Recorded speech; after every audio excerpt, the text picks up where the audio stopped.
Suivez le journal avec STM Transport Voyageurs, une nouvelle façon de voyager.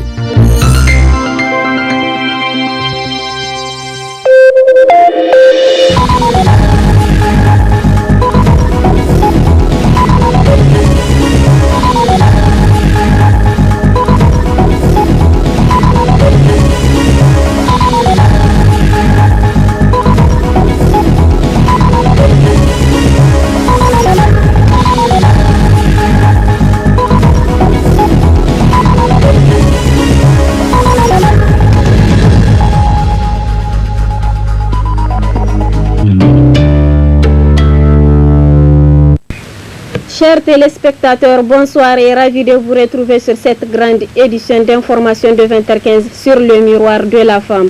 Nous ouvrons cette édition avec la cérémonie d'inauguration et du baptême de 3 infrastructures routières ce matin par le président de la délégation spéciale de la ville de Niamey.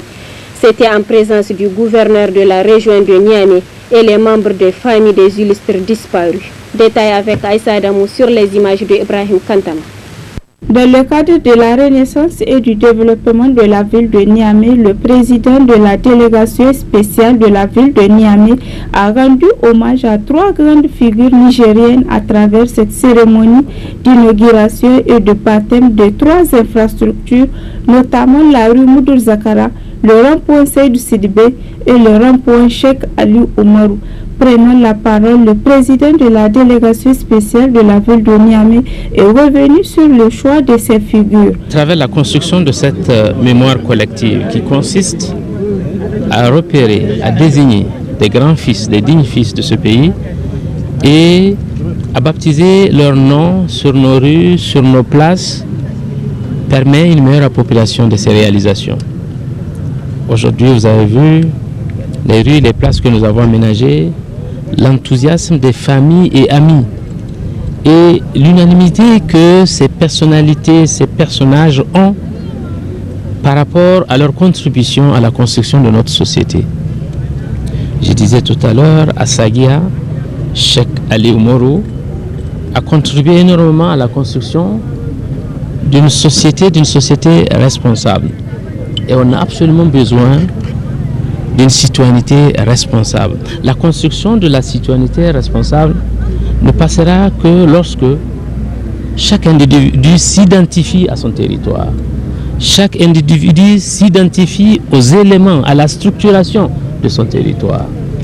Et aujourd'hui, ces places-là, des communautés, des familles, des sociétés vont se reconnaître en cela et vont s'en approprier. Et je crois que c'est la meilleure manière de pérenniser ces réalisations, de faire en sorte que ces réalisations puissent nous servir aussi aux générations à venir.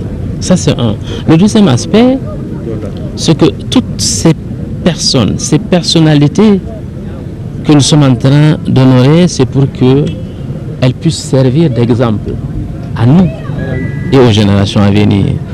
Quant aux familles des illustres disparus, ils ont tour à tour pris la parole pour remercier l'autorité pour cette humble considération. Feu le ministre Moudour Zakara, devenu donc habitant du quartier Nouveau Marché dès 1967, ne ménageait ni sa peine ni son temps pour participer assidûment aux différents événements qui s'y déroulaient, mariage, baptême, décès. Son domicile était devenu au fil des ans un véritable carrefour où se côtoyaient des jeunes venus de tous horizons pour échanger autour d'un verre de thé dans une atmosphère empreinte de chaleur et de convivialité. Ainsi, il faisait littéralement corps avec la population de ce quartier populaire de Niamey. Le ministre Moudour Zakara avait ainsi largement contribué à la renommée du quartier Nouveau Marché, au point que jusque de nos jours, certains Niaméens se plaisent à dire Moudour Kwara ou Guidan Moudour lorsqu'ils désirent se rendre dans ce quartier de Niamey en taxi. C'est à cet illustre fils du Niger que nous rendons hommage aujourd'hui. Il s'agit là encore d'un geste honorifique inattendu au souvenir des valeurs morales et professionnelles qui furent les siennes durant son séjour dans ce bas monde. En effet, au-delà de ses multiples activités au sein du gouvernement, Feu Seydou Sidibé a participé activement à la construction de plusieurs ronds-points de la ville de Niamey. Mieux, il en assurait le suivi à sa manière, et ce jusqu'à quelques heures de sa mort, à la toute veille de sa mort. Et ne se gênez pas. Monsieur le Président de la délégation spéciale, vous en savez quelque chose, comme vous venez de le témoigner. Ne se gênez pas de vous interpeller à tout moment pour partager ses inquiétudes, ses suggestions pour cette belle ville de Niamey. Au nom de toute sa famille, la famille de Cheikh Ali Oumarou, du chef de village de Sadia, des ressortissants de tous les villages, nous remercions les autorités régionales et communales pour cette marque de reconnaissance et de considération à l'honneur, en son honneur, faite en son honneur et à sa famille. Ces infrastructures personnalisées vont permettre de rappeler les illustres disparus, car les grands hommes ne meurent jamais et leurs mémoires resteront gravées à jamais dans l'histoire du pays. Dans le cadre des préparatifs de la Journée mondiale des travailleurs édition 2021, une de nos équipes est allée au niveau des différentes centrales syndicales et unions des syndicats pour s'inquérir du niveau des préparatifs de cette fête du 1er mai 2021. Suivant les différents SG des syndicats. Nous avons retenu cette année 4 activités principales. La première activité, c'est l'édition des pagnes avec le logo de notre confédération. La deuxième activité, c'est l'édition du journal La Voix du Travailleur. La troisième activité, c'est la préparation et la remise du cahier de doléances. Et enfin, la dernière activité, c'est bien sûr le défilé. Comme d'habitude, notre confédération, depuis sa création, a toujours organisé le défilé du 1er mai, aussi bien à Niamey qu'à l'intérieur du pays. Mais cette année, compte tenu du Ramadan et des fortes chaleurs, à Niamey, nous avons décidé de raccourcir l'itinéraire et commencer à partir de l'échangeur, du premier échangeur, l'échangeur Malibéro, pour atterrir à la devanture du stade général Seynou-Kountché. Nous pensons que, à l'issue de remise des cahiers de doléances du 1er mai 2021, que le gouvernement de la 7e République se mettra résolument à discuter autour de ces points de revendication pour que les travailleurs nigériens puissent se mettre dans des conditions morales et psychologiques de travail afin qu'on puisse vivre dignement et décemment. Pour notre part, c'est vrai que cette année nous n'avions pas pu éditer des pagnes compte tenu du temps qui nous a manqué, mais aussi franchement des ressources financières tombées un peu tardivement, mais aussi de manière insuffisante. Mais nous sommes en train de confectionner des gadgets comme des porte-clés, des macarons et aussi des casquettes et des t-shirts, des écharpes pour quand même permettre à nos camarades membres du SNN de s'identifier dans le cortège de la centrale. Vous savez qu'il y a de cela 3 mois, nous avons créé l'intersyndicale des travailleurs du Niger, nouvelle formule. Cette intersyndicale des travailleurs du Niger qui regroupe la CGSL Niger, la CNT, l'USPT et l'USTN, nous avons décidé cette année de faire un défilé. Jamais dans l'histoire du Niger, des confédérations ne se sont regroupées pour faire un tel nombre, je pourrais dire, de confédérations ne se sont concertées pour faire un défilé commun. Nous avons décidé de le faire, c'est pour conforter l'unité d'action syndicale, pour faire comprendre à l'opinion que désormais ces 4 centrales œuvreront ensemble comme un seul homme pour défendre les intérêts matériels et moraux des travailleurs. Et c'est en cela que nous avons décidé le 1er mai de faire un défilé commun. Le défilé va prendre, le départ aura lieu au niveau du rond-point Morey pour la place de la concertation.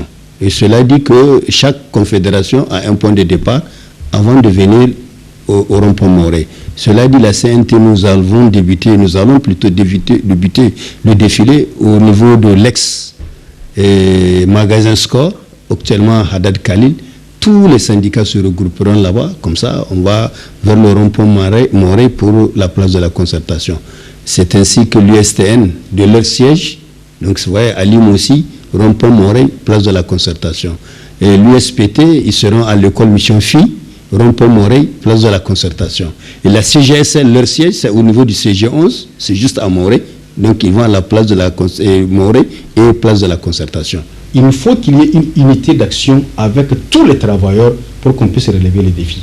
Vous n'êtes pas sans savoir que véritablement il y a plusieurs centrales syndicales, c'est vrai, que ce soit représentatif ou pas. La question n'y s'y est pas. La question qui s'y est, c'est de créer une unité, une synergie d'action pour que tous les travailleurs puissent, n'est-ce pas, se retrouver et qu'on puisse, n'est-ce pas, défendre valablement les intérêts matériels et moraux de ces travailleurs-là. Et nous les interpellons à pouvoir assister à ces différents fêtes commémoratives pour véritablement marquer de leur encre indélébile à ce qui s'est passé et qu'ils savent qu'il n'y en a pas quelqu'un qui va défendre leurs droits. Il faut qu'ils soient au centre et qu'ils soient impliqués par rapport, n'est-ce pas, aux différentes défenses des intérêts matériels et moraux. Merci. Pendant ce mois béni de Ramadan, les multiplications des bonnes œuvres sont recommandées aux fidèles musulmans. Quels sont les comportements à tenir pendant cette deuxième décade? Élément de réponse avec Oustaz Touré, consultant islamologue dans cet extrait. Nous avons dit la première décade, c'était la prière, c'était de chercher le savoir, le pardon d'Allah. La deuxième décade de ce mois, c'est vraiment prier, multiplier les lectures de son Coran et faire abondant de zikr. Astaghfirullah, Allahumma la ilaha illa anta subhanaka inni kuntu minaz zalimin. Allahumma ya Rabbi, ighfir li wal walidayya wal mu'minin yawma yaqumul hisab. Donc c'est ça des invocations, il faut les multiplier et la lecture de Saint-Coran. Parce que c'est le moment du pardon aussi. La deuxième décade, elle est faite seulement pour le pardon. Il faut multiplier autant de zikr, de droits que vous connaissez dans votre langue nationale qu'en arabe. Voilà mes chers frères en islam. La deuxième décade, c'est non seulement le moment de la prière, le moment de faire beaucoup de zikr pour que Allah pardonne tous nos péchés durant ce mois. Toujours religion dans cette édition, le port du hijab est devenu aujourd'hui un phénomène de mode, surtout avec la venue ces derniers temps du hijab moderne. Quelle est l'importance du port du hijab en islam? Le hijab moderne remplit-il les conditions prescrites par la religion? Élément de réponse dans ce reportage de Aïcha Aboubakar sur les images de Abdouraouf Dayab. Le hijab est un vêtement religieux dont le port est recommandé aux femmes par la religion islamique pour les protéger des torts pouvant leur être causés par des hommes mal intentionnés. Le port de hijab est instauré il y a plus de 1400 ans par notre bien-aimé le prophète Mohammed sallallahu alayhi wa sallam, d'où Allah l'a révélé des versets pour attirer l'attention des femmes. Qu'est-ce qu'elle a dit dans ce sens? Allah a dit وَقَرْنَ فِي بُيُوتِكُنَّ وَلَا تَبَرَّجْنَ تَبَرُّجُ الْجَاهِلِيَّةِ الْأُولَى وَأَقِمْنَ الصَّلَاةَ وَآتِينَ الزَّكَاةَ وَآتِينَ اللَّهَ وَرَسُولَهُ. Partant de là, parce que la femme avant l'islam s'exhibait avec n'importe quelle sorte de tenue. Avec l'arrivée de l'islam, Allah dit presque au prophète Mohammed en disant que les femmes, restez dans vos foyers. Alors, si on ne peut pas rester dans les foyers, qu'est-ce qu'il a dit? Alors, n'exhibez pas comme les femmes d'avant l'islam. C'est-à-dire, il ne faut pas vraiment mettre des tenues qui vraiment ne revêtent pas ce qui est vraiment votre chasteté. Et alors, Allah dit vraiment ici, la femme doit être très bien habillée pour cacher sa nudité. Et après le port du hijab, qu'est-ce qu'elle a dit? Il a dit wa aqimna salata. C'est pas vraiment s'habiller, prendre vraiment le voile, le mettre, et alors faire vraiment des choses indécentes. Elle a dit non, wa aqimna salata. Il dit après ça, quand vous êtes bien habillé avec ces hijabs, wa aqimna, c'est de prier. Prier les 5 prières. Et après, qu'est-ce qu'il a dit? Wa atinna zakata, faites de l'aumône. Et après, qu'est-ce qu'il dit? Wa atinna Allah wa rasulahu, et suivez les instructions d'Allah et son prophète. Allah va dire encore Ya ayyuhan nabi qul li azwajik wa banatik wa nisa'il mu'minin yudininna alayhinna min jalabibihinna zalika adna an yu'rafna fala yu'zinna wa kana Allahu ghafurur rahima. Le 260 de surat al-Ahzab, Allah dit ici, dit ô prophète, dis à tes épouses, à tes filles et aux femmes des croyants. Alors, il ne faut pas que les gens disent que non, Allah a dit de dire ça à son temps, à sa femme. Quand on dit ici, c'est en général, ça incombe à toutes les femmes, à toutes les filles. Allah dit vraiment de prendre leur grande voile. Néanmoins, cela ne semble plus être le cas aujourd'hui, surtout avec la venue d'un nouveau hijab moderne confectionné avec des tissus moulants ou transparents, cousus sous différents modèles et des fois de manière osée. Et qu'est-ce qu'on constate aujourd'hui le jour? Les hijabs est devenu quelque chose vraiment de sexy. Les femmes portent des sexy très serrés, des hijabs très serrés pour faire découvrir leur nudité. Alors que Allah dit de le mettre pour cacher la nudité. Pour que vraiment, parce que vous savez qu'il y a des hommes, dès qu'on voit la femme, ils ont vraiment cette chose là derrière la tête. Allah dit, mais alors cachez-vous votre nudité avec ces grands hijabs. Mais aujourd'hui, les hijabs qu'on voit, ce n'est pas des hijabs, c'est des tenues sexy. On voit la femme qui porte des hijabs, tout son corps est transparent, tout son corps, on voit la forme de son corps. Alors donc ça c'est plus le hijab. Ou bien on porte le hijab pour faire de mauvaises actions. On a le hijab, mais c'est des actions qu'on fasse, ça c'est très loin vraiment de l'islam. Allah dit de mettre ça, la femme doit mettre ça pour cacher sa nudité et pour qu'elle ne soit pas offensée par les hommes. Parce qu'aujourd'hui, la femme qui porte vraiment le vrai voile dont elle a dit, le grand voile là, qui ne montre aucune forme de la femme, elle ne sera pas vraiment offensée par les hommes. Mais quand vous venez, on voit vraiment tout votre corps, hein, tout votre corps, la forme, mais c'est vous êtes en train vraiment d'offenser, mais vraiment de tenter aux autres. La raison pour laquelle, ce qu'on peut dire ici, les voiles dont nous achetons, que nos soeurs ou nos filles achètent, il faudra qu'ils fassent très attention. Ne cherchez pas à dire que vraiment, je fais ça pour l'islam, alors que tu es contre l'islam. Donc, c'est vraiment, il ne faut pas pécher. Parce que tous celles qui portent des hijabs serrés, sexy, vraiment, ils ont vraiment des péchés. Et Allah ne va pas les pardonner. Et ceux qui courent ces hijabs serrés, ce n'est pas des musulmans, ils sont contre l'islam. Et ils ont une part de responsabilité dans cette débauche. Allah dit que cet Allah pardonne. Allah est miséricordieux. Raison pour laquelle, si on l'a fait, parce qu'on ne sait pas, aujourd'hui qu'on a pris, alors changer ces hijabs en prenant le grand hijab dont Allah subhanahu wa ta'ala a dit. Il est à noter que certains nouveaux modèles de hijab, bien qu'à la mode et jolis à porter, sont contraires aux prescriptions de notre religion. Et qu'on se doit, nous les femmes, de changer cette nouvelle manière de nous voiler ou de nous couvrir le corps.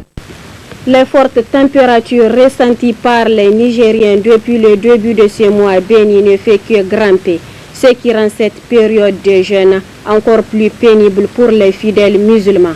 C'est l'occasion pour certains d'aller se rafraîchir au bord du fleuve. Constat dans ce reportage de Ramato Marou sur les images de Abdul Moumouni Abdou.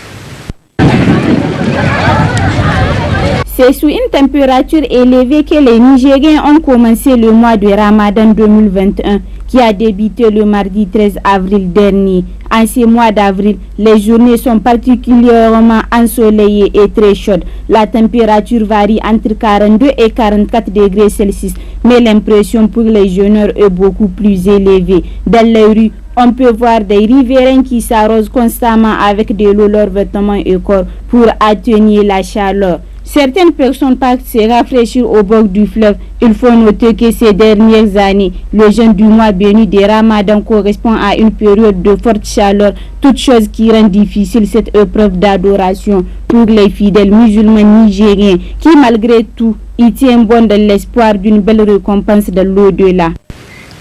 L'art et la culture sont aujourd'hui des domaines indissociables. Les étudiants en art et culture de l'université Abdou Moumouni de Niamey sont formés en théâtre. Pour le chercheur en théâtre Ildever Meda, les différents profils que présentent ces étudiants sont des ressources à développer. Plus de précisions dans cet élément du studio Kalangou.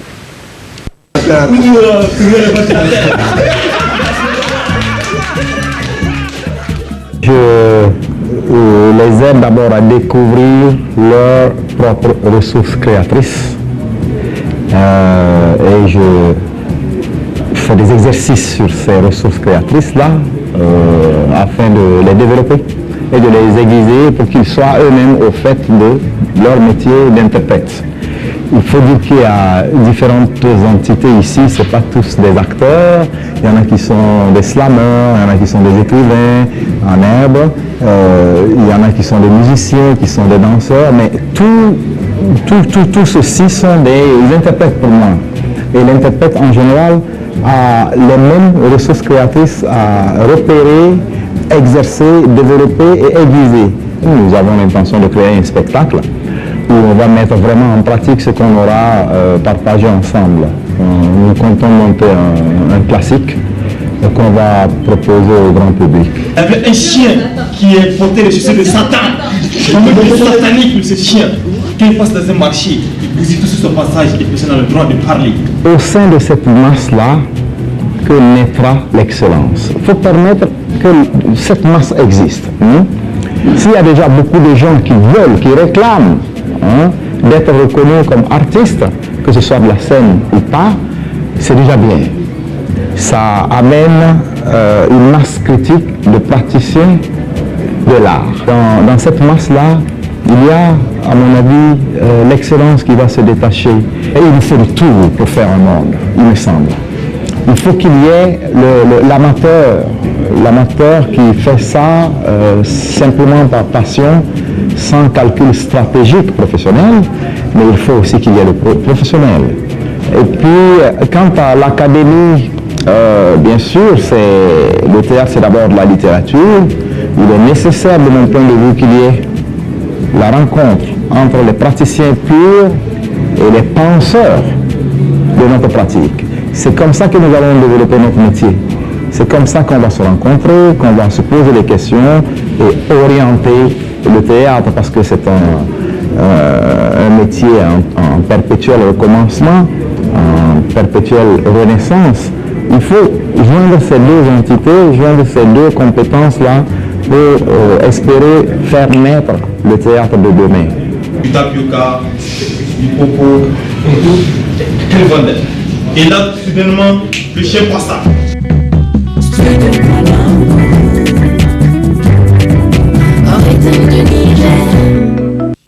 La parenté à plaisanterie ou le cousinage est considéré comme un vecteur de paix au Niger. Cependant, cette parenté à plaisanterie est de plus en plus négligée. Suivons l'intervention du sociologue Dr Jean Jouna sur ce fait.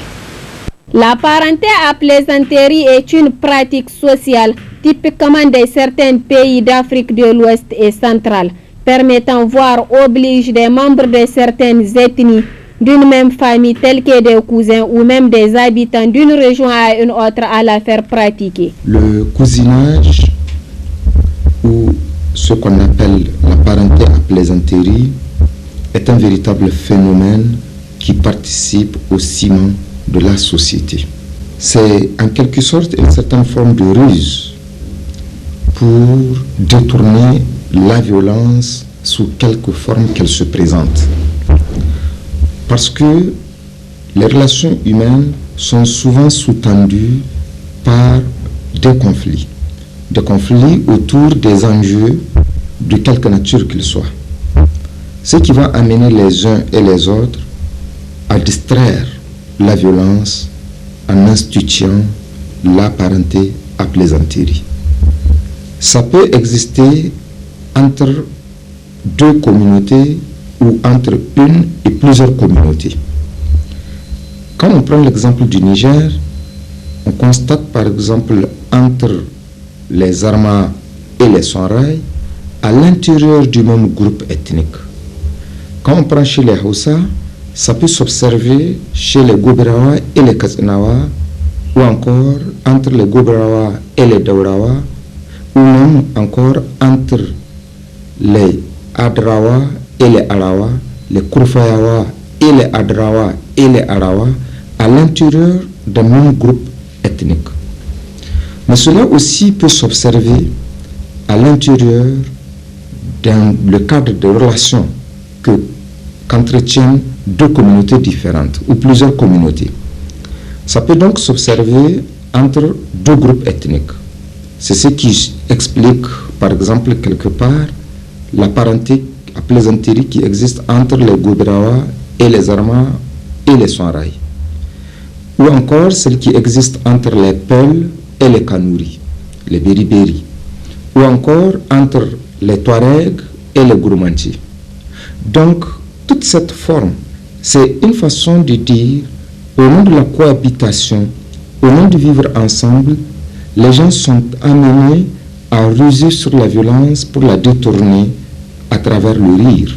Ces affrontements verbaux sont analysés comme des moyens de décrispation, de cohésion ou réconciliation sociale, voire une pratique sacrée. Cette parenté à plaisanterie, du moment où le conflit n'existe pas que seulement à l'intérieur d'une communauté, n'existe pas que seulement dans les relations d'une communauté avec une autre ou avec d'autres communautés, ces conflits peuvent exister à l'intérieur même d'une même famille.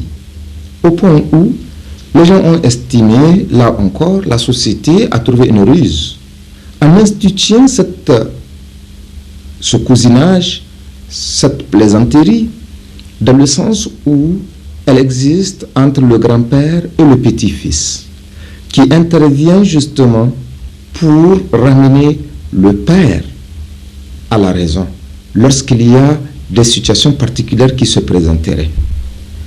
Il y a encore entre les cousins d'une même famille, il y a cette plaisanterie qui existe entre le mari et sa belle-sœur, en termes de petite sœur à son épouse.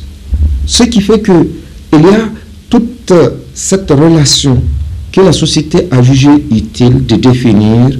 Pourquoi? Parce qu'elle estime que partout où il y a potentiellement de conflits, il faudrait bien que la société intervienne. Mais comment?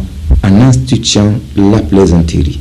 Notons que cette plaisanterie reste et demeure un mécanisme de prévention de conflits, de promotion de la paix dans notre communauté. Déclaration de presse cet après-midi du syndicat unique de la santé et de l'action sociale SUSAS relativement à la situation des médecins nouvellement engagés dans la fonction publique. Suivons un extrait de la dite déclaration avec le secrétaire général du syndicat. Le BEN SUSAS a suivi avec intérêt la situation qui prévaut au niveau de nos camarades nouvellement recrutés. Rappel, le BEN a régulièrement suivi le processus de nomination des camarades nouvellement recrutés. Mais, suite aux appels incessants des structures SUSAS et des militants, et à l'issue d'une réunion extraordinaire, le secrétariat général du BEN SUSAS a tenu à rencontrer le ministre de la Santé publique, de la Population et des Affaires sociales pour s'enquérir de l'évolution de la mise en solde des camarades nouvellement recrutés et vu que les principales corrections des arrêtés de nomination sont en phase d'être achevées. À l'issue de la rencontre, le ministre de la Santé publique, de la Population et des Affaires sociales a pris l'engagement ferme que la mise en solde des agents nouvellement recrutés ainsi que les auxiliaires en instance interviendra en mai 2021. Le Ben Suzas a pris acte de cet engagement et profite de l'occasion pour informer l'opinion nationale et internationale. Le suivi du côté du Ben Suzas sera régulé et des dispositions seront prises au cas échéant si cette promesse n'arrive pas à être respectée. Chers téléspectateurs, c'est ici que prend fin cette édition d'information. Bonne rupture, au revoir.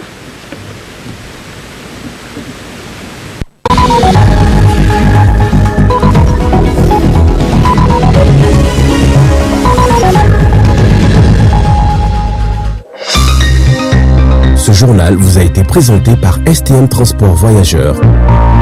Une nouvelle façon de voyager.